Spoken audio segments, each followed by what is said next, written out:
छोरी सुना इशारा पूरा शहर के थाना हिलावतिए छोरी सुना इशारा पूरा शहर के थाना हिलावतिए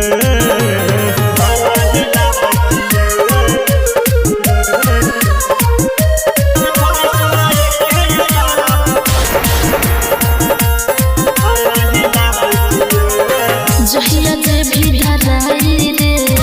जान से मराई रे एगो बोली पर छोरी देव गोली चलाई गे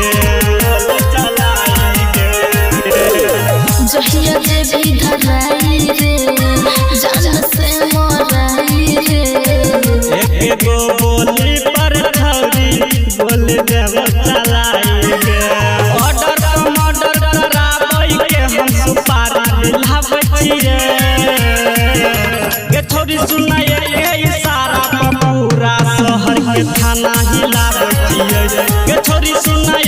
इशारा पूरा शहर के थाना हिलावतिए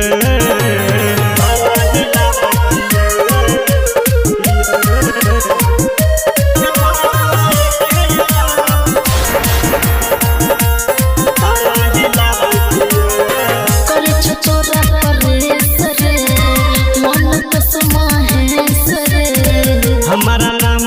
थाना पुलिस लतौन छोरी केस गे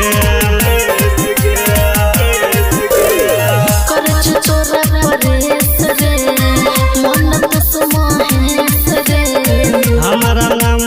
थाना पुलिस लतौन छोरी केस गे बहुते जिला में विक्रम बाबुआन टेट कहावत गे